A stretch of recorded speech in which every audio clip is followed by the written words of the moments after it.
को पावन अपने हाथों से कृष्णाय वासुदेवाय हरिये परमात्मने प्रय न क्लेश नाशाय गोविंदाय नमो नमः गोविंदाय नमो वसुदेव सुतम देवम कंसानूर्मर्दनम देवकी परमानंदम कृष्णवन जगत गुरु कृष्ण वंदे श्री कृष्णा शरणौ मम श्री कृष्णा शरणौ मम श्री कृष्णा शरणौ।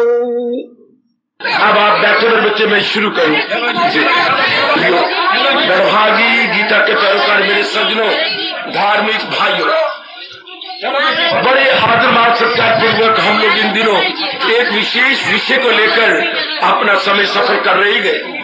आइए जरा अपने मन को एकाग्र कीजिए, मैं आगे का प्रसंग लूं और आपके आने का समय सफर कर दूं। हम लोग हर अध्याय का सार ले रहे थे।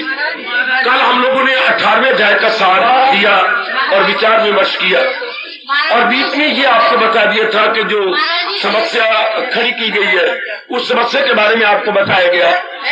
और मुझे उम्मीद है कि आप लगातार सत्संग सुनने आते हैं और जरूर विचार कर लिया होगा और कर रहे होंगे कि उसका सार क्या है। सर्वधर्मान परित्यज्य मामेकं शरणं व्रज, आप केवल दूसरी लाइन का सार ले पा रहे हैं, पहली लाइन को छोड़ते जा रहे हैं। ऐसा नहीं होगा, बड़े ध्यान से सार लीजिए कि पहली लाइन को भी साथ लेना है। भगवान का बोल है पूरे सब धर्म छोड़ और ले मेरी राह, आगे इसको भी साथ लो। माँ गात के दामन में मेरी पर, बस ये हो गया आधा श्लोक। इस आधे श्लोक पर आपने विचार विमर्श करना है। भगवान ताकत देंगे, आप सोचो, और कल शाम को जब आप आएंगे चिट्ठे देते जाना। बस यहाँ बोलने में शर्माती कोई बात नहीं, आप अपना एड्रेस और चिट मुझे दे देना, मैं पढ़ लूंगा और देखता हूँ किसका जवाब भगवान के ठीक निकले। तो बड़े ध्यान से जरा सोचो, काफी ठीक सोचा है, लेकिन और गहराई में चले जाओ और उतरो। भगवान से कहो, भगवान मुझे ताकत दो, मैं इसका सही उत्तर ढूंढ लूं। यह हिंदू धर्म का सार है, गीता जी का सार का भी सार है। आइए जरा, ये तो हुआ, जरा और विचार करें। 18वां अध्याय पर मैं थोड़ा सा और प्रकाश डालूं एकाग्रता पूर्वक मेरे सज्जनों। 18वें अध्याय के साथ पर आज रविवार है, जो केवल आज के दिन ही मेरे सज्जन पुरुष और मेरी देवी आती है सुनना कि भगवान जी ने 18वें अध्याय में एक राज की बात कही है। 18वां अध्याय मोक्ष संन्यास, हमारे यहाँ मोक्ष मुक्ति मानी जाती है। मैं जरा प्रकाश डालूं जिनको विश्वास ही नहीं है मुक्ति का और जो भगवान पर भी नहीं विश्वास करते। मैं आजकल का हूं, आजकल के साइंटिफिकली आपको समझाने को तैयार हूं। मेरे बच्चे इतने नास्तिक न बने, हमारे जैसे इसलिए भेजी जाती हैं कि आजकल के पढ़े लिखों को जरा तरीके से साइंटिफिकली समझाया जाए, आपको साइकोलॉजिकली और फिलॉसफिकली समझाया जाए। आपकी बुद्धि माने बिना रह नहीं सकती। आप 2 और 2 को 3 और 5 तो बोलेंगे नहीं, 2 और 2 तो 4 ही रहेंगे। फैक्ट में कभी डिफेक्ट नहीं होता। मैं पढ़े लिखो देवियो, fact is always fact. Why? क्योंकि उसमें डिफेक्ट नहीं आता, इसलिए हम फैक्ट को हर साल फैक्ट ही कहते हैं। बिल्कुल। तो आइए आपको फैक्ट बताए, मोक्ष क्या है। आप जरा एकाग्रता पूर्वक अपने आने का समय सफल कर लो। मोक्ष का शाब्दिक अर्थ है छुट्टी। मोक्ष के शाब्दिक अर्थ है रिहाई हो जाना। जैसे कोई कैद खाने के अंदर हो तो हमने मोक्ष दिला दिया, अच्छा छुट्टी। हाँ, जैसे आपका होता गर्भ, आप मोक्ष हो गया अर्थात छुट्टी होगी उस बेचारे की। वो गर्भ से बाहर आ गया, माँ के पेट से बाहर आके संसार को देखे लगा, एक विशेष कैद से बाहर निकल आया। मोक्ष मैंने रहाई, मोक्ष मैंने छुट्टी। अच्छा, मोक्ष मैंने गुलामी से निकल जाना, आजाद हो जाना। इसकी इस तरह अनेक अर्थ हमारे अनुभवी महापुरुषों ने किए। हमारे एक शब्द जो हिंदू धर्म में चलता है मेरे सज्जनों, वो है मुक्ति, अर्थात सोल का लिबरेट हो जाना, लिबरेशन ऑफ द सोल, जो वो ट्रांसमाइग्रेशन से निकल जाए और लिबरेट हो जाए। How is it possible? और थोड़ी देर विचार कर ले, थोड़ी देर में आपको बताऊं।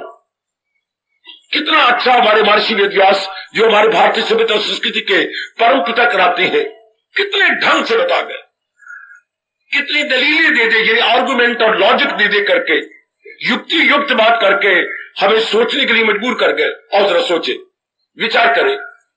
अब ये कितनी अच्छी बात है। मैं बड़ी गहराई में ले जाने की कोशिश करूंगा थोड़े से समय में। आप भी जरा मेरे साथ शामिल रहना, एब्सेंट माइंडेड ना होना, हाजिर में हाजिर रहना। आप मन द्वारा भी यही मेरे पास रहना। जब भी आप मैं शुरू करता हूं, मोक्ष क्या है, 18वें अध्याय की चूंकि मुक्ति प्रधान अध्याय माना जाता है, जो जीव को मुक्ति प्रदान करता है, पर मुक्ति क्या है, मैं इसी पर प्रकाश डाल रहा हूं। मुक्ति कैसे मिलती है वो भी आप बहुत कुछ इस द्वारा समझ जाएंगे। अब फरमाते हैं हमारे व्यास जी, जब भी आप घर से बाहर निकलते हैं, क्यों, वाह, देखो पहली बात ही वो पकड़ लेती है, तू इतनी सियानी है, नॉर्मल आप में जा रही हो, नॉर्मलिटी में हो, घर से बाहर निकले क्यों, मैं जा रही हूं, कहां जा रहे राम, बाजार में, क्यों, तो क्या जवाब आएगा, कोई चीज लेने। एकाग्र रहना, आप अपना आने का लाभ उठाइएगा। आप घर से निकलेंगे और बाजार में जा रही हैं, क्या, कोई चीज लेने, क्यों, कोई चीज लेने की कामना कब उठती है, आपकी बड़ी मेहरबानी, कब उठती है, ध्यान दे देना जरा। घर छोड़ा कि सबसे बैठे हुए थे, काउच पे बैठे हुए थे, पंखा चल रहा था, गर्मी की बाहर इतनी लू, और आप वो सब छोड़ करके आप बाजार में गए, जहां भीड़ भाड़, शोर गुल और एक्सीडेंट का हर समय खतरा रहता है। आजकल चूंकि जनता बढ़ चुकी है, सड़कें छोटी सी है, टक्कर लगने की हर समय संभावना। यहां तक कहा जाता है कि घर से बाहर निकलो, कोई पता नहीं जनाबे आली घर में वापस भी लौटता है कि नहीं। अच्छा, हाँ, आजकल मौत किरकिरियां मार रही है जी। तो घर से जो बाहर सारे सुख छोड़ के निकले हैं, कोई चीज चाहिए, चलो कुछ भी चीज चाहिए, तो कोई चीज की तमन्ना कब उठती है, उत्कंठा कब, जब उसकी कमी महसूस हो। आप फैक्ट को इनकार नहीं कर सकते, ये हमारे हिंदू धर्म का फैक्ट है। आप विचार करो मेरी देवी, सोचो, सर इसी तरह ना जियो, बल्कि जिस धर्म में, जिस हिंदू खानदान में आप पैदा हुए हो, उसका तोहफा लो, उससे लाभ उठाओ। जब इतनी चोटी का धर्म है, इसके अंदर ज्ञान है, जहां भगवान ने हमें पैदा किया, वरना हम किसी और जगह पैदा हो जाते, किसी और कंट्री में पैदा हो जाते। क्यों, आप सोचा करो, क्यों आप हिंदुस्तान में एक आस्तिक हिंदू घराने में पैदा हुए, आप पड़ोसी क्या को नहीं पैदा हुए, आप एक विशेष घराने में क्यों उत्पन्न हुए हैं। हर इंसान से गलती हो सकती है, लेकिन भगवान ने तो कोई गलती नहीं की जो आपको इस घराने में पैदा किया। भगवान से गलती हो ही नहीं सकती। पूछो मेरे से, क्यों, क्योंकि वो परफेक्ट जात है। अगर परफेक्ट से गलती होगी तो परफेक्ट हम उसको कहेंगे नहीं, इम्परफेक्ट कहेंगे। संपूर्ण सत्ता तब भी होगी जिससे कोई गलती न होने पाए। वाह, वो पढ़ी लिखी बेटी जो जरा भर भी गलती ना कर सके, उसको हम कहते हैं परफेक्ट सत्ता, संपूर्ण सत्ता। तो या पूर्ण सत्ता, जिससे गलती होती है वो अपूर्ण होता है, इम्परफेक्ट। तो भगवान तो परफेक्ट है, तो जहां आपने पैदा किया, आपने इसी घराने में पैदा होना था। आपकी कामनाएं, वासनाएं, इच्छाएं, संस्कार इसी घराने से होके गुजरने हैं। अच्छा, इसलिए भगवान ने गलती नहीं की, भगवान से गलती हो ही नहीं सकती। ठीक है, सोचते रहना आप, नहीं तो मुझे बोलने ही ना दो, मेरी जुबान में लगाम डाल दीजिएगा। जनाब बाजार में गए किसी कमी को महसूस करके, जब तक कोई सिद्धांत, जब तक कोई कमी महसूस ना हो, कामना उठती नहीं। किसी भाई ने अटैक करना तो कीजिए, मैं बैठा हूं आपके हर अटैक को बर्दाश्त करने के लिए। जब तक कमी महसूस न हो, कोई कामना नहीं खड़ी होती। कमी महसूस हो जाने के बाद ही कामना खड़ी होती है। कामना ऐसे नहीं खड़ी होगी। कामना मतलब demand, to desire, to wish, to long for, longing for. तरसना किसी चीज के लिए, वांटिंग इन, कमी महसूस करना। अच्छा, आपको जो जो कामना है मेरे मन में क्यों नहीं उठी, और जो मेरे मन में उठती वो आपके मन में क्यों नहीं उठती? मेरे मन ने जिस जिस चीज की कमी महसूस की दिन रात एक कर दिया। आपका मन जिस जिस के लिए कमी महसूस करता है, आप ना गर्मी देखती है, ना सर्दी देखती है, ना दूरी देखती है, ना कोई मान देखती है, कोई अपमान भी करता है, कोई बात नहीं। शाबाश, हमारे लिए जो जहर है वो आपके लिए अमृत है, और हमारे लिए जो अमृत है आपका मन ही नहीं लगता उसमें। इतना अंतर, हम इतनी कुर्बानी कर जाएंगे अपनी उस वस्तु को प्राप्त करने के लिए, आप उधर 1% भी नहीं लगना चाहते। अच्छा, तो ये सारी बातें अपने मन करके होती है, और मन मतलब विचार, और विचार होती है पूर्व के संस्कारों अनुसार। पूर्व के संस्कार, जी सरकार, जो हम कोई क्लीन स्लेट की तरह नहीं आए, पोची हुई पट्टी की तरह नहीं आए। जैसे बच्चे पट्टी को पोंछ देते हैं, उसमें कोई अक्षर लिखा हुआ नहीं होता, बिल्कुल साफ पट्टी, ऐसे नहीं आए। हम कुछ लेके आए हैं। ले का मतलब कुछ इच्छाएं लेके पैदा होता है इंसान, उसी इच्छाओं की पूर्ति के लिए लगा रहता है, जुटा रहता है। आप जब से आपने होश संभाली है मेरे बुजुर्गों, मेरे भाइयों, माताओं, मेरी पढ़ी लिखी मॉडर्न बेटियों, जब से आपने होश संभाली, आप कर क्या रहे हो? कामने पूरी कर रहे हो। भूख लगी है, रोटी मांग रही है, पानी मांग दे रही है, मुझे चौच आ गया, तत्ती लबा टिक रही है, किताब आया, किताब शुरू से लेकर अब तक। फिर सर बड़ी बड़ी कामना खड़ी हो गई, मैंने पढ़ना है, मैंने डिग्री लेनी है, मैंने शादी करनी है, मैंने नौकरी लेनी है, मैंने बच्चा होना चाहिए, मुझे बाप चाहिए, कोई कहे मैंने प्लॉट लिया है, मैंने मकान बनाना है। From that very day to up latest day क्या हो रहा है? कामना पूरी करने के लिए दिन रात जुटे हुए हैं, डे एंड नाइट, वेदर ही और शी, सब के सब लगे हुए हैं। फिर पूछो मेरे जैसों से, कामना पूरी हो जाती है? हो जाती है, जरूर होती है। अगर कामना पूरी होती तो और कामना क्यों खड़ी होती है? बस ये है पॉइंट जो हिंदू धर्म ने गहराई में लिया। जो हमारे व्यास कथा जी हमारे धर्म के बानी या फाउंडर ऑफ हिंदू रिलीजन है, कमाल कर दिया। कामना पूरी हुई, नई कामना क्यों खड़ी हुई? आपने एक नहीं अनेक कामना पूरी की कि नहीं? जरूर। Then why new desire? जवाब देती है क्योंकि जो कामना आपने पूरी की है उससे पूरी पूर्ति नहीं हुई। पूर्ति तो हुई 10 दिन 10 महीने, भाई इससे ज्यादा नहीं होता। हाँ, पूर्ति नहीं, पूर्ति का मतलब क्या होता है? Entire satisfaction. हाय हाय हाय हाय हाय हाय बेटी, entire satisfaction you attend, still not. क्यों? जवाब देती है सरकार। मैं फिर खड़ा होता हूं, कितनी गहराई की बात है, इनकलाबी पॉइंट। इंसान के नई नई कामना क्यों खड़ी होती है? क्योंकि पुरानी कामना पूरी हो जाने के बाद जब उसके कंज्यूमर बनते हैं, जब उसके उपभोक्ता बनती है, अर्थात उसको अपने एवरीडे लाइफ में यूटिलाइज करती है और यूटिलाइज करते रहती है, तो नहीं तसल्ली होती। लो दृष्टांत देते हुए फरमाते हैं, आपके घर में कुत्ता आया, फिर आप बाहर निकल बाजार जा रहे थे जी, फिर आप लौट के अंदर गए, हाँ बच्चों की माँ जी, बाहर कुत्ता खड़ा है काले रंग वाला, हाँ दे लो मुझे रोटी। आपने उन्हें फुल्का दिया जी, आपने तोड़ के ठंडे करके उस बेचारे को डाला। दरवेश बोलते हैं उस बेचारे को, हाँ बाबा आपने डाला। अच्छा, डाल के आप चले गए बाजार में कुछ सब्जी लेने गए, हाँ वापस आया तो कहाँ खड़ा था? वो तो तीसरे घर में खड़ा हुआ था। क्यों? आपने रोटी नहीं डाली, उसने खाई नहीं, खाई, एक भी गिलास नहीं बचाया, फिर अब क्यों तीसरे घर में खड़ा है कि ये भी डालेंगे? बाबा इसका पेट नहीं भरा, दूसरे शब्दों में इसे तृप्ति नहीं हुई।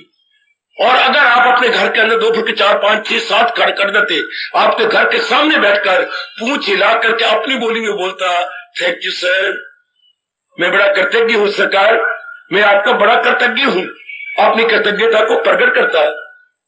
लेकिन क्योंकि पूरी तसली 4 घर 5 घर बेचारा धक्के खाएगा, आज पढ़े लिखे मेरे बेटे बेटियों का बिल्कुल कुत्तों जैसा हाल है।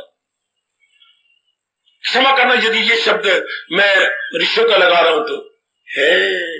जब तक इंसान को तृप्ति नहीं होती, from door to door, from house to house, from office to office, from man to man, है from country to country, from city to city, वाह कहां पर बालक के इसके सर्विस क्या करते हैं। मैं मद्रास में करता हूं, मैं कहा करता हूं, बम्बे करता हूं।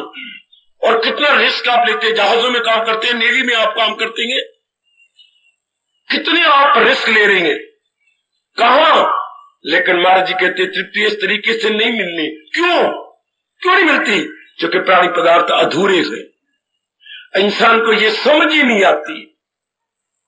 तो या तो प्राणी पदार्थ भगवान पूरे बनाता, पूरी चीजों से पूरी तृप्ति मिलती है। आप मेरे से पूछा जाए अधूरी चीज को, अधूरी का मतलब डेफिनेशन क्या है? अधूरी जो हर समय बदलती जाए। सुनो मेरे नेक जीवो, ओ मेरे हिंदुस्तान की धार्मिक नेक बेटियों, अधूरी चीज इनकम्प्लीट की परिभाषा क्या है? Every time change, constant change, then we can say the very thing itself is incomplete, itself incomplete, जिसमें हर समय परिवर्तन है। ध्यान से सुन लो, ये बातें कोई बाजार में नहीं बताता, हालांकि ये हमारे जीवन के लिए बड़ी जरूरी है, अनिवार्य है, इंडिस्पेंसिबल, मोस्ट एसेंशियल। बेटी सुन मेरे हिंदुस्तान के धार्मिक बुजुर्गों और मेरे भाइयों, हम दिन रात अपने धर्म की रिसर्च करते रहते हैं। हमारी रिसर्च का आप लाभ उठा लो, विषय का आप लाखों कमा लो, जो संसार की चीज चाहते हो यू डू अटेन, लेकिन तृप्ति नहीं होनी। क्यों? उसमें परिवर्तन हो जाता है। यह तो परिवर्तन ना हो तो आपको पूरी तसल्ली हो जाए। शरीर में परिवर्तन, विचारों में परिवर्तन, बुद्धि के इरादे में परिवर्तन, व्यवहार में परिवर्तन, आंखों के प्यार में परिवर्तन है। कहां है जहां परिवर्तन नहीं होता? है कोई प्राणी या पदार्थ या चीज? आपके बोलचाल में परिवर्तन, कितना आप मीठा बोलते हैं पहले, बाद में क्या हो जाता है आपको? इसी तो हमारे देश में एक कहावत है, बड़ी जबरदस्त कहावत, 4 दिन शौक दे फिर हुआ कुत्ते भौंक दे। और इधर अपने सब्जेक्ट में पढ़ा होगा, इकोनॉमिक्स में आपने क्या, लॉ ऑफ डिमिनिशिंग क्वालिटी, कमाल का नियम है। लॉ ऑफ डिमिनिशिंग नहीं पढ़ा इकोनॉमिक्स में, या इकोनॉमिक्स नहीं पढ़ी तो इस चैप्टर को तो ले लो और कुछ कठोर शिक्षा लेने के लिए पढ़िए। लॉ ऑफ डिमिनिशिंग क्वालिटी क्या? उपयोगिता ह्रास नियम, उपयोगिता ह्रास, ह्रास का विपरीत अर्थ बोलिए विकास। हर चीज का विकास होता है। विकास में जैसे बच्चा शिशु से बालक विकास हो गया, बालक से किशोर विकास हो गया, किशोर से युवक विकास हो गया, युवक से प्रौढ़, आगे आगे विकास होता जा रहा है। इसे बोलते हैं विकास, ग्रोथ।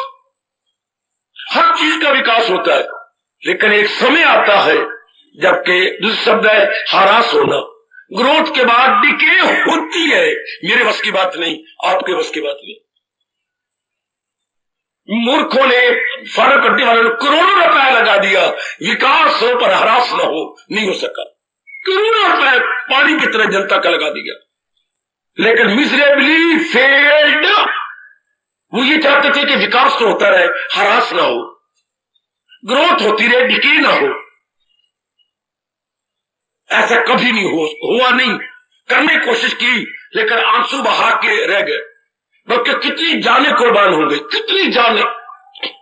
कई मर गए बच्चे इसी नियम को तोड़ने के लिए कि ग्रोथ तो हो, विकास ना हो।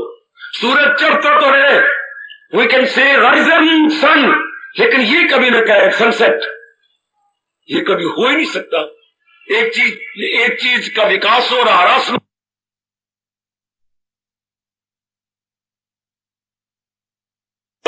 तो ये एक नियम जी, उपयोगिता किसी चीज में, आप कोई चीज आपको बड़ी अच्छी लगेगी, चाहे माँ जी है, चाहे पिताजी, हाय, चाहे सगी बहन है, चाहे तो सगा भैया, चाहे सगी अपनी बाडी है, चाहे अपनी पत्नी, चाहे श्रीमान पतिदेव जी महाराज, चाहे अपने पेट का बच्चा, हाँ, चाहे मित्र या गली मोहल्ले के लिए, अपने स्वार्थ के लिए हम आंटियां फाटियां अंकल उंकल बना बैठती हैं। शुरू में कितनी अच्छी लगती हैं, बहुत अच्छी लगती हैं, फिर चंद दिनों के बाद क्या हो जाता है? ग्रोथ के बाद डिके। क्या उपयोगिता? ह्रास। पहले इतनी चीजें उपयोगी, उपयोगी मैंने यूजफुल, उपयोगी मैंने फ्रूटफुल, उसके बाद क्या हो जाता? ह्रास, अतः डाउनफॉल ऑफ दैट उपयोग है, downfall of the utility, downfall of utility. Why? नियम है। आप लाख झक मार लो और सिर को खुजली कर लो, पर परमात्मा का अटल नियम है। जैसे आपका एक दिन के बाद रात ना आए तो सारे बुद्धू कहेंगे ना आपको, कोई आपको सियाना कहेगा? नहीं कहेगा। हर वो दिन तो रात ना हो, ये कभी हो सकता है? नहीं बाबा। तो फिर ये भी नहीं हो सकता कि एक वस्तु हमेशा ही अच्छी लगी रहे, नहीं हो सकता। क्यों? ह्रास हो जाता है। ये भगवान का नियम है। तो जिस दुनिया में रब ने ये नियम बनाया हो, उस दुनिया का कोई प्राणी, कोई पदार्थ, प्राणी होती चलने वाली चीजें, पदार्थ होती जड़ चीजें। प्राणी पदार्थों में यह फर्क है, दुनिया नाम है प्राणी और पदार्थों का, दूसरे शब्दों में जड़ और चेतन का। अंग्रेजी बोलते हैं जड़ चीजों को थिंग्स, और चलने वाली चीजों को बोलते हैं बीइंग्स। सारा संसार थिंग्स और बीइंग्स से बना हुआ, जड़ और चेतन की चीजों से बना हुआ, मूवेबल एंड इमूवेबल ऑब्जेक्ट्स, ये है संसार। तो इनमें जरूर विकास आएगा, ह्रास आएगा। शुरू बड़ी अच्छी लगती है, फिर नहीं अच्छी लगती। क्यों? तृप्ति नहीं देती, उनमें ह्रास हो जाता है। दूर न जाओ, अगर माँ जी बहुत अच्छे लगते, हमें पिताजी न अच्छे लगते। अगर पिताजी बहुत अच्छे लगते, लगे रहते, हमें बहन भाई न अच्छे लगते। अगर बहन भाई और माँ बाप अच्छे लगते तो हम यार दोस्त न बनाते। यार दोस्त अच्छे लगते तो हम शादी ना करते। अगर शादी अच्छी लगती, पत्नी पतिदेव बड़े अच्छे लगते, भगवान की कसम हम बच्चा ना बनाते। हमें इनसे तसल्ली नहीं हुई। भले ही आप बोलते रहे, तेरे बिना तो मेरी जान निकलती है, मनोरमा नहीं, तेन ना देख लो ना, मेरा निचला दम नीचे रह जाता तो ऊपर दम ऊपर रह जाता है। ऐसा प्यार, हाँ, इतना आपस में अटैचमेंट। और की वो मेरे लिए सटिक्कर है तो मैं उसके लिए सटिक्कर। वाह, क्या कहने तुम्हारी। नवे नवे लैला मजनू कहां से आ गए, इतना प्यार। लेकिन आज देखो, आज देखिए जरा, ये क्या हो गया? बात बात में लड़ाई है, झगड़ा फसाद है, बीच बीच में कटाक्ष है। क्यों? कभी सोचा आपने? परमात्मा का नियम है कि ह्रास होगा। बाबा आप बगावत करती है किसके खिलाफ? भगवान के खिलाफ। कैसा ह्रास क्यों होता है? इसका एक कारण है। कारण? इसका कारण है विशेष कारण, सामान्य कारण नहीं। वो मेरी माताओं, मेरी बेटियों, बुजुर्गों, मेरे भाइयों, कितनी गहराई में गया आपका हिंदू धर्म, और हिंदू धर्म की जान प्राण महर्षि वेद व्यास, जिनके पावन मूर्ति के में छत्र छाया में हम आन बैठते थे, कितनी गहराई में गए हैं। क्यों ह्रास होता है? बगावत करते हो। हाँ, भगवान के खिलाफ बगावत करेंगे जिन्होंने ये नियम बना रखा है। अगर इसमें ह्रास न होता, हम कभी दूसरी चीज को न चाहते, हमें उसी मौत बन जाती, फिर तो ह्रास हो जाता है। हाँ, ये क्यों होता है? क्यों होता है मैं बताता हूं बच्चे। मैं आया हूं, मैं किस मर्ज की दवा हूं। ये विकास ह्रास का नियम आपने क्यों बनाया? ये लॉ ऑफ डिमिनिशिंग यूटिलिटी का नियम क्यों है? लॉ है, लॉ ऑफ डिमिनिशिंग यूटिलिटी। क्यों? ताकि प्राणी पदार्थ आजमाता है, आजमाता है, आजमा ले, माँ को आजमा ले, बाप को आजमा ले, आजमा लिया, बहन को आजमा ले, भाई को आजमा ले, आजमा लिया, जीजा जी को आजमा लिया, कितना खुशी खुशी कहते थे। और लोग की नस के थे मेरा जीजा जी को हंस के, और आज जीजे को अद्धी आंख लाल भी नहीं देखना चाहते है। आज क्या हो गया? कुत्ते ने सूंघ लिया है, रब जाने कुत्ते ने सूंघ गया, किसने सूंघ गया। आज वो दिन ही नहीं रहे। रहीम जो कि बड़ी चोटी के भगवान कृष्ण के भगत थे, उन्हें एक दोहा कहा है, सुनाऊं आपको दोहा। उनको अपनी पत्नी से बड़ा प्यार था, बहुत ज्यादा प्यार। इतना प्यार का मैं समझाने के लिए तो बोलूंगा ना, क्या हार भी नहीं छोड़नी, हार उतार। अरे क्या बीच में बाधा बना पड़ा हमारे प्यार में। रहीमन एक दिन वो रहे, बीच न सोवत हार। ए मेरी कमली धीए, बाबा शरीर का प्यार तो होंदा है ना। हाँ, दुनिया इसलिए चलती भी है, अगर ये ना हो दुनिया ठप हो जाए। रहीम याद दिलाते, रहीमन एक दिन वो रहे, बीच न सोवत हार। वायु ऐसी बह गई बीचर करे पहाड़। मुझे हार नहीं अच्छा लगता था, अब बीच में पहाड़ पड़ गया, इतनी दूरी हो गई है, मैं उसके लिए अच्छा नहीं रहा, वो मेरे लिए अच्छी नहीं रही। कब कहा? जब कृष्ण जी पर उसका मन आ गया, जब भगवान ने उनके रहीम जी के मन को खींच लिया। ये दो मुसलमानों ने कमाल कर दी। हिंदू मुसलमानों में आकर के मुसलमान धर्म में हिंदू की तरफ इतने झुके कि एक हिंदू ब्राह्मण को भी शर्मिंदा कर दिया। रहीम और दूसरे गए रस खान, बेटी रस खान, ये दो ना भूलना, इन्होंने कमाल कर दिया। रहीम और दूसरे का नाम क्या है जी? रस खान। सचमुच रस की खान थे। इनके 4-5 बोल तो जबानी याद कर लो। आहा, खास करके एक ये कल जरूर याद करना, परसों कर लो कि रस खान का कितना अच्छा बोल है ये। कौन सा आहा आहा मानस हो तो वही रस खान, बसो संगो का गांव की ग्वारन। ओ प्रभु, अगर तू मुझे मुक्ति नहीं देता और अगर जन्म देना ही तो वृंदावन में देना, ताकि तेरे बाल गोपालों में नंगा मुनंगा घूमता रहूं, तेरे बाल गोपालों में मैं चक्कर काटता रहूं। और अगर तूने मुझे मनुष्य जामा नहीं देना, पशु देना है, तो मेरा क्या वश चलता है? जो पशु हो तो कहां बस मोरो, लेकिन नंद की गैया बनाना, ताकि वही भाव आकर के तुझे चुनता रहूं। अगर वृक्ष बनाना है कि ये, तो उस रास्ते का बनाना जहां गैया लेके धूली डालते हुए आप आगे जाते हैं। देखिए चाहना भी क्या है। पहाड़ बनाना तो वही गिरी को जो कियो हरि छत्र पुरंदर धारण। अगर पहाड़ बनाना, मुझे वो पहाड़ बनाना जो आपने छोटी सी उंगली पर उठा लिया था। अर्थात ये किन प्रकार मैं आपका दीदार करता रहूं, मैं आपको देखता ही रहूं। रसखान कमाल कर गया। जबान याद कीजिएगा, यह रसखान का वो गीत, चचिया भर छाछ पे नाच नचावे, बड़ा गजब के ये गीत गए। कितनी कमाल की, कितनी भगवान ने शक्ति दे दी रसखान जी को। तो सजनों मैं कहना चाहता हूं कि हरास का नियम तो है ही, क्यों है? ताकि जीव आजमाता हुआ जब चले आगे, पति को आजमा ले, पति को आजमा ले, आखिर वो तो प्यार रहेगा ही नहीं। पुत्र को आजमा ले, धी को आजमा ले, आजमाता आजमाता क्या होगा? मन खट्टा हो जाएगा। फिर क्या होगा? आखिर में जाकर क्या होगा? चारों इकट्ठा हो गया, मां से, बाप से, बहन से, भाई से, पति से, पत्नी से, किसी कहने पर तो कोई बात बनेगी नहीं। खुद ही आपने आजमाई, बेटे से, बेटी से। हाँ, आखिर में क्या होता है? जब चारों ओर से मन खट्टा हो जाता है, आजमा के, फिर ये हमारा मन भगवान के संग लग जाओ। भगवान चाहते, ये जीवात्मा क्या है? भगवान की पार्ट एंड पार्सल। जो इस शक्ति इस शरीर को चला रही है वो क्या है? सोचा करो। वो शक्ति जिसके निकल जाने पर सब लेकर मर गया, मर गया, मर गया। तो मेरे चाचा मर गया, मेरी माँ मर गई, मेरे बाप मर गया, मेरी फलानी मर गई, कहना ना आखिर में गली, सारी गली में चर्चा हो जाएगी। मर गया तो क्या? मर गया तो मंजी खाली कर गया। ठीक, क्या मर गया? सोचा करो। अंदर शक्ति जो इस शरीर को चला रही थी वो निकल गई। ध्यान से सुनो मेरे बच्चे, मेरी बेटी, जो शक्ति इस शरीर को चलाए थे वो मर गई, वो मनी मरी, वो निकल गई।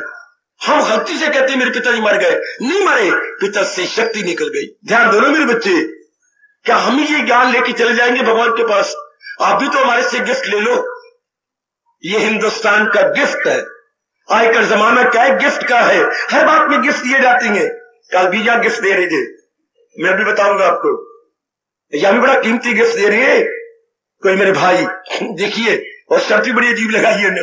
तो गिफ्ट का जमाना, ठीक है, जरा ध्यान दो मेरे बच्चे। ये जो गिफ्ट मैं लाया हूं, ये आपके धर्म का गिफ्ट है, ये आपका बर्थराइट है। अब ये क्या माइक मरे नहीं थे? क्या हुआ था? केवल बिजली चली गई थी। इस तरह भगवान की कसम, गीता की कसम, हिंदुस्तान के कान कर मन मन और जान जान की कसम, कोई मरता नहीं, उसमें शक्ति निकल जाती है। किसी को इतराज हो, खड़े हो जाओ, मेरे मुंह में लगाम डाल दो, या मान लो या मना लो, है कोई नहीं मरता। मरे हुए शरीर में से शक्ति निकल जाती है। चाहे माँ जी हो, पिताजी हो, बहन हो, भाई हो, या मैंने शरीर छोड़ना है तो क्या होगा? वो शक्ति जो बुलवा रही है, चला रही है, आंखों में क्या बना हुआ? आंखों में नूर है, वही शक्ति। कानों में सुनने की ताकत है, जबान में बोलने की शक्ति है, इस तरह निचले अंगों में बल है, बुद्धि में निर्णयात्मक शक्ति है, वो निकल जाएगी। दुनिया मूर्ख क्या कहेगी? मर गया मेरा चाचा, मर गया, पिट्टो राज के। मर कोई नहीं गया, शरीर में से शक्ति निकल गई। अच्छा, वही शक्ति जो मर्द से फिरती है, इससे प्यार कर, उससे प्यार कर, क्या हो जाएगा? अब वो भगवान की ओर झुक जाएगी। जो आजमा चुकी है, तृप्ति नहीं होती, अब वो संपूर्ण भगवान की ओर झुक गई। एक शब्द बोलिए। अब वो जीवात्मा चारों ओर आजमा कर भगवान की ओर झुक गई, अर्थात भक्ति। इसको एक शब्दों में भक्ति कहते हैं। मेरी लाडली बेटी और मेरे लोलो, हमारे से भेंट रूप में, तोहफे रूप में, प्रेम उपहार रूप में ले जाओ। अब वही शक्तियां भगवान का भजन करेगी। बुद्धि को भी लगा लेगी और मन को भी लगा लेगी। बुद्धि निर्णय कर लेगी, मन क्या बार बार महाराज जी की तरफ ध्यान करेगा। अंतःकरण निर्मल है, कोई कामना अब नई कामना क्यों उठे? पहले कामना करके तृप्ति हो ही कोई नहीं। आप पीसी हुई को क्यों पीसेगी जीवात्मा? है कितना अच्छा महापुरुष कह गए, आखिर में कब भगवान का भक्त बनता है? ठोक कर खा खा थक कर सुरखुर में होता है इंसान। ठोक गई खाने के बाद ओ मेरी बेटी रंग लाती है वो मेहंदी पत्थर को पिस जाने। जितनी मेहंदी को हम घिसेंगे उतना रंग ज्यादा चढ़ेगा। जितना इंसान ज्यादा ठोकरे खाएगा उतना ज्यादा भगवान की चरणों में जा गिरेगा।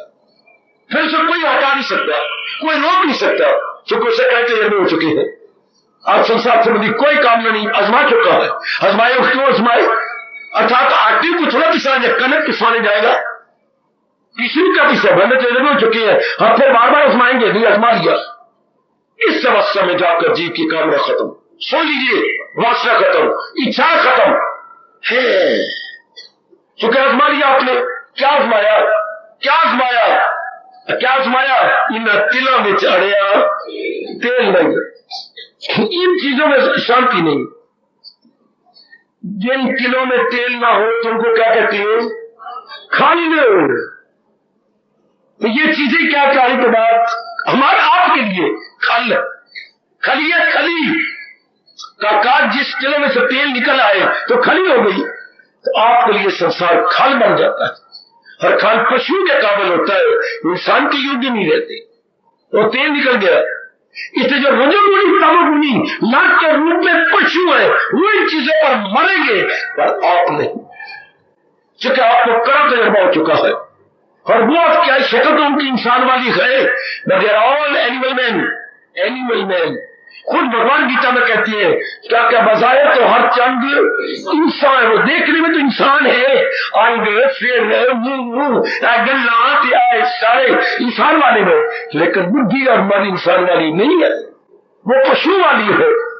बजाय तो हर चंद इंसान हो, जो इरादे उनके देखो तो शैतान है। क्या कमाल किया प्रभु ने। आज का जो जमाना जा रहा है एनिमल मैन, नजर आने में तो नारियां है, लेकिन क्या उनके विचार, उनके कर्म है नारियों वाले? नहीं बाबा। किस वाले है? तेज आरी है, नारी नहीं आरी। और जिनके तेज दंदी हो, वो नारी इतनी मीठी, इतना अब जो है व्यवहार अच्छा करने वाली, सबका भला चाहने वाली, आज कहां गए मेरे हिंदुस्तान के वो जीव जो कभी गाया करते थे सर्वे भवन्तु सुखिना? आज कहां गए भव्य प्यारे जिनके रोम रोम से यह आवाज आती थी, नानक नाम चर्बी करा तेरे बहाने सर्वत का भला? आज कहां गए वो?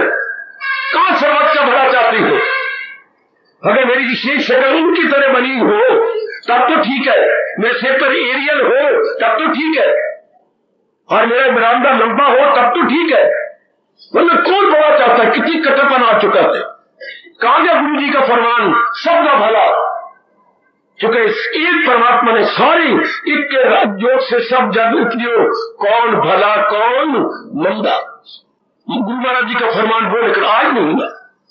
आज तो वक्त ही गुजर गया, आज वो समय गुजर गया जब हम सब जीवों का भला चाहते थे। सबका रोशन और चरागे जिंदगी, सबकी खैर आफियत की है दुआ, अहले आलम में हो एक एक का भला। आज घोर कलयुग है, भाई भाई का वैरी है, बहन बहन के साथ वैर कमारी है, सभी बहन भाई के खिलाफ मुकदमा कर चुकी है।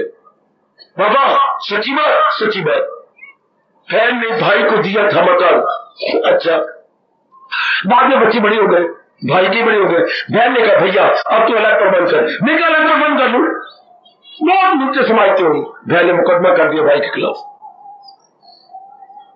क्या हुआ? तो बाबा हार गया, भाई हार गया। फिर कहां गया? आगे नहीं पता क्या हुआ, हमारा छोड़ के वो चले गए थे कहीं और। देख लीजिए ये वो घोर का युग है। काका आजकल वो बात ही नहीं रही।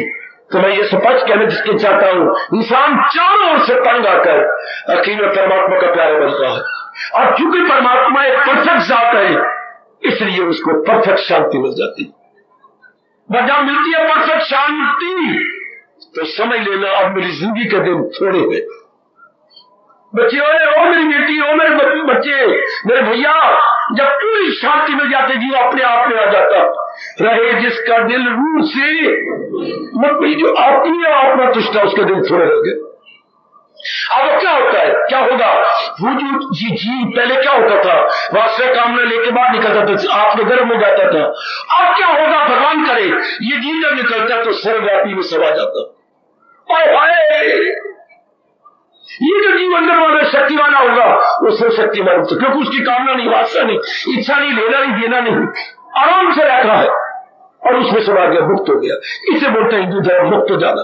अर्थात सब वासनाओं से, सब कामनों से, सब राग द्वेष से, सब अट्रैक्शन और रिपल्शन से सदा के लिए वो विद्वान, सदा के लिए वो निकल गया। ऐसा जीव फिर जन्म मरण के चक्कर में, ऐसा जीव जिसका है कॉटन पार्सल उसी में चला जाएगा, जिसकी वस्तु तिस आगे रखे। फिर ये चीज बन गई। ध्यान देना मेरे बच्चों, पढ़े लिखे बच्चे भी जो नास्तिक है वो भी विचार कर ले। ये 18वां अध्याय इस तरह विश्वास से समझाना चाहता है कि जी तू हर एक से पूछे तो तंग नहीं आया, अगर तंग आया तो भक्ति कर ले। फिर कहने की जरूरत नहीं होगी, पर भगवान तो मुक्ति के तरीके बताएगा 18वें अध्याय में। तो है उनके लिए 18वां अध्याय जो संसार से तंग आ गया, कामों से तंग, वासनों से तंग, शरीर प्यार से तंग। हाँ, जब जीव आ जाता है तंग तब होती है जंग। वाह बाबा वाह, तब वो किसी जंग करता है, बुद्धि से, मन से, वासनाओं से, कामनाओं से। एक जंग बाहर की नहीं होती, जंग अंदर की भी होती है। अब आपकी जंग अंदर हो रही है, कामना वासना को निकाले जा रही हो, क्योंकि आप में 3 गुण आ गए हैं, विवेक, वैराग और भक्ति। ये भगवान की फौज है, और ये शैतान की फौज, जहान की फौज क्या होती है, काम, क्रोध, लोभ, मोह, ये जहान की फौज। अब आपके अंदर दिन बदल आते जा रहे हैं, वैराग, भक्ति, शक्ति, इनकी आपस में लड़ाई हो रही है। मानो पांडवों और कौरवों की लड़ाई, हारेगा कौन, कहेंगे हार जाएंगे, क्योंकि वो असत के आधार पर है। सत का बोलबाला तो झूठे का मुंह काला, असत निकल जाएंगे, सत रह जाएगा। तो सत को ही भगवान कहती है, सत को ही जीवात्मा कहते हैं। बाकी जो आसपास गंदी कुछ नेगेटिव क्वालिटीज थी, नाउ नो मोर। यही अब हर सुबह शाम आरती में भगवान को गिर गिरा के कहती है, विषय विकार मिटाओ, पाप हरो देवा। दाता जी मेरी गंदी वृत्तियां निकाल दो, मैं पाप न बन, पापी न बनूं, अंतर निर्भर कर लूं, आपके योग्य हो जाओ। इस तरह जी भगवान के योग्य हो जाता है, भगवान के काबिल और मुक्त हो जाता है। फिर जब शी छूटे छूटे सबका है, फिर वो गर्भ में मेरे अभी का नहीं जाएगा, तो उसका जन्म नहीं होगा, वो फिर यूं नहीं जाएगा, यूं जाएगा, फिर वो जाए सुए आंसू। ये भगवान फरमा रहे हैं, वो 18 जाएगा, ऊपर जाएगा। ऐसा जीव जिसकी चीज थी उसी में समा गया, नूर में चला गया, एक मेक हो गया, ये मुक्ति है। समय थोड़ा है ना बच्चे, मैंने सिर्फ आउटलाइन ड्रा किया था नजर की। ऐसे जीव के लिए भगवान कहते हुए क्या पहुंचकर जहां से ना गया और एक मेक हो गया। जैसे गंगा सागर में समा जाती है तो वो गंगा का जल और सागर एक मेक हो जाता है। कोई ये नहीं कहता वो गंगा बह रही है सागर में, आज तक किसी ने कहा, मेरी मैया, मेरी बेटी, मेरे बुजुर्ग, मेरे भैया, आज तक किसी ने उच्चारण किया कि वो सागर में गंगा नहीं, बाबा सागर में गंगा एक में हो गई। तो ये जीवात्मा और भगवान करे ये सारी जीवात्माएं उस शक्ति में समा जाती है। फिर ना कोई जन्म थे, ना कोई मरण थे, ना कोई आना थे, ना कोई जाना था, ना कहीं राग है और ना कहीं द्वेष।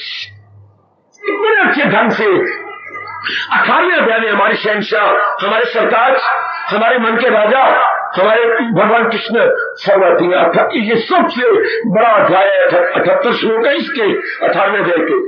जो जीव को दूर तक पहुंचा देता है, भगवान में एक नेक कर देता है और जीवात्मा परमात्मा में कोई फर्क नहीं रहता। जो जीवात्मा पुकार रही थी दासो अहम, मैं तेरा दास, मैं तेरे दास, इतना रंगा गया अंदर दास के सो अहम, मैं तू ही नहीं दाता, मैं वही हूँ। दासो अहम से क्या बन जाता है? सो अहम, मैं वही हूँ। जब नारी का भी प्यार बढ़ जाता है, मैं आपसे अलग नहीं हूँ, मैं ये अलग शरीर नहीं रखती, ये आप ही का है, ये आप ही का है। इतना प्रेम उमड़ आया कि नारी ने अपने आप को अलग समझना खत्म कर दिया। यही शरीर प्यार वाली कह गई, रांझा कहंदीनी, ये जीवात्मा यही बन जाती है। रांझा कहंदीनी, मैं आपको रांझा हुई, सदो नहीं रांझा मैनू तहीर ना आखे कोई। हाय ये अवस्था, ये चुनने की अवस्था, तहीर ना आखे कोई। क्यों? रांझा कहंदीनी, मैं आपको रांझा हुई। ये जीवात्मा मालिक का नाम लेते लेते उसी हिसाब से समझ को नियम क्या है, जैसा सोचोगे वैसा बनो। बेटी नियम लीजिए, यही काम कर, जैसा सोचोगे वैसा बनोगे। इंसान क्या बनना, जैसे सोचना विचार रहा है वैसे बनता जा रहा है। अच्छा नहीं समझो, ये था 18 के साथ। आजकल ये चल रहा था, आप जानते हैं, पावन कार्तिक मास, जिसका अंतिम कल दिन यज्ञ हो रहे थे। इसी कल है पूर्ण होती, कल सवेरे भी है और शाम को भी है। बड़ी जनता ने रुचि ली, लगभग बड़ा दान दिया गरीबों को, अनाथों को, विकलांगों को और अधिकारियों को। कपड़े तो आपने बहुत ही दान दिए, 1 लाख रुपए के कपड़े, गर्म कपड़े जो आपने बांटे, सूती कपड़े भी बांटे जा रहे हो, कंबल भी बहुत अच्छे, जितना आपसे मन पड़ा खूब डालो। कल एक मेरे जीवन में निराली घटना घटने जा रही है, अगर तमाशा देखने आना तो आ जाइए। उन्होंने अपना नाम नहीं बताया, गुप्त है, वो गुप्ती देना चाहती है। एक फ्रिज गॉडरेज की वो रखना चाहती है जब। और ये जो गीता का 18वें अध्याय का श्लोक है, सब धर्म छोड़ ले मेरी राह मांग आके दामन में, इस आधे श्लोक का सार मानते हो। जो आधे श्लोक का सार सही सुना देगा वो गॉडरेज की अलमीरा उठा लेगा। अलमीरा नहीं, गॉडरेज के फ्रिज जो कि 7,000 की है, वो दान में नहीं दे रहे बल्कि वो गिफ्ट दे रही है उन प्रेमियों को जो रोज आती है और जिन्होंने 1 महीना बनाया है अपना ये कार्तिक का। तो इसका सार है, अगर आप भी कोशिश करें तो, सब कंटे छोड़ और ले मेरी मांग के दामन में मेरी पनाह, यह आधा श्लोक है। इसका सार क्या है? सार जैसे 1 किलो दूध का सार क्या होता है? क्या होता है बेटे सार? वो मलाई, जो 1 किलो दूध काढ़ा तो कार के ऊपर मलाई आ गई। तो इस आधे श्लोक की मलाई क्या है? ये वो नेक पुरुष चाहते हैं कि जनता लगातार गीता पढ़ रही है, सुन रही है। मैं तो कुछ दिनों से यहाँ पर आ रहा हूँ, कोई है सज्जन पुरुष, वो अपनी ओर से आपको गिफ्ट देना चाहते हैं उस नेक जीव को। नेक तो सारे ही हो जिसमें भगवान की विशेष कृपा, क्योंकि भगवान की होने पर जिसमें विशेष कृपा, जो इसका सार निकाल दे। क्या सर्वधर्मान परित्यज्य माम एकम शरणं व्रत, माम एकम शरणं व्रत, जो इसका भी सार निकाल दे तो कल ये मुकाबला चलने लगा है। कल आप शाम को मेरे बच्चे लिख के लाएंगे अपना एड्रेस और नीचे इसका सार, बस, और चेक मुझे देते जाएंगे। अगर आप बोलने में संकोच महसूस करें तो आप इतना दे देना, तो हम फटाफट टटोलेंगे कि किसका जवाब ठीक आया। तो वो हमारी शुभभावना भी ले जाएगा और उनकी ओर से ये गिफ्ट भी जो है फ्रिज का ले जाएगा। तो कल हम लोग या 3:30 बजे मिलेंगे। मैं ड्राइवर को बता देना, कल 3:30 बजे से लेकर 5 बजे तक सत्संग होगा, क्योंकि मुझे फिर बताना होगा कि ये सार का मतलब क्या। ये सारे हिंदू धर्म का सार, सारी गीता जी का सार तो पहले ये 18वें अध्याय का 66 श्लोक है, लेकिन इसका भी सार वो मांग रहे हैं। मुझे भी थोड़ी सी देर लगी उसका सार निकालने में, क्योंकि ऐसा तो मैंने कभी सोचा ही नहीं था। तो अब आपने समस्या खड़ी कर दी, इसलिए आप देखती है इसकी बुद्धि काम करती है इस 66वें श्लोक के आधे श्लोक का सार निकालने में। तो कल ये प्रोग्राम कोई हवन के बाद शाम को भी यज्ञ 4 बजे के बाद शुरू हो जाएगा। और देखो किसकी किस्मत हंसती है, मुस्कुरा तो सारों की रही है, तो कल किसकी मुकद्दर हंसेगा। और ये वो उनके गिफ्ट कार्तिक मास का ले लेगा। तो कल अगर तमाशा देखना हो तो तशरीफ लाइएगा। इसका सार क्या है, बस यही, अगर ना आए तो किसी से पूछ लेना कि उस आधे श्लोक का सार क्या रहा, क्योंकि वही सार हमारे सारे हिंदू धर्म का, कैसे खुशी से जी जाए और कैसे खुशी से शरीर को छोड़ दे। तो बिल्कुल ही सार का भी सार कल विचार होगा। इसलिए कल हम 3:30 बजे मिलेंगे। मैंने अभी कहा बसें आपकी जल्दी जाएंगी, यहां से बसें 2:30 बजे निकल जाएंगी। याद रखना बच्चों, रह नहीं जाना, कोई रह जाए तो गवर्नमेंट की बसों पर या किसी तरीके से आने की चेष्टा कीजिएगा। जो कल है अंतिम और पूर्ण आहुति, सवेरे भी और शाम को भी। हार्दिक धन्यवाद, हार्दिक आशीर्वाद। अब अपनी शहंशाह की आज आरती बड़े प्रेम और श्रद्धा से उतारे।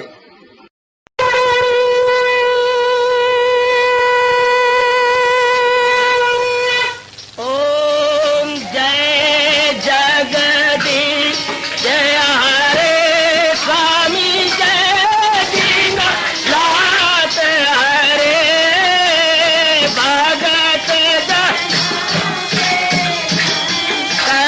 दास जनों के अवगुण क्षण में दूर करे। हरिओम जय जगदीश हरे जो ध्यावे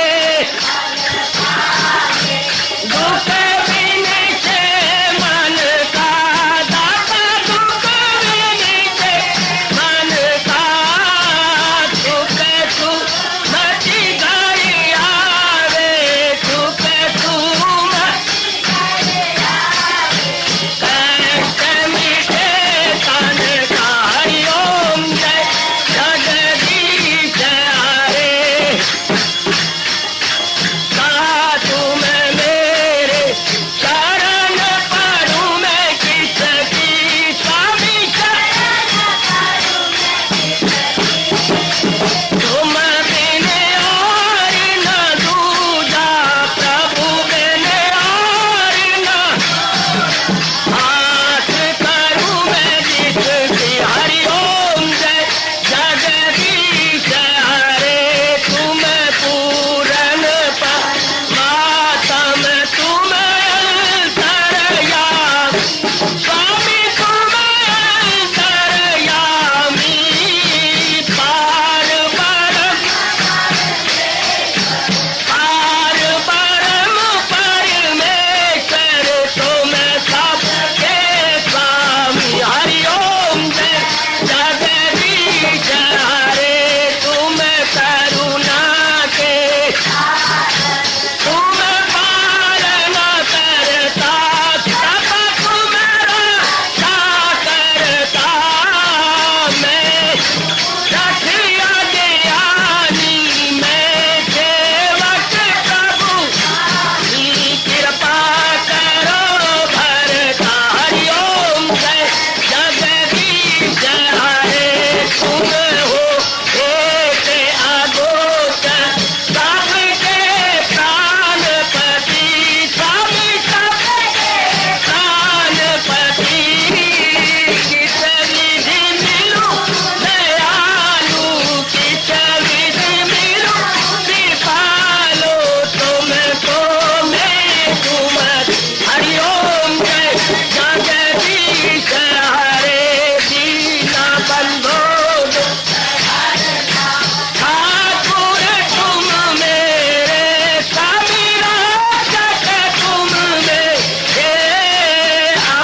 भवन्तु सुखिनः सर्वे सन्तु निरामयाः सर्वे भद्राणि पश्यन्तु मा कश्चित् दुर्भाग् भवेत्।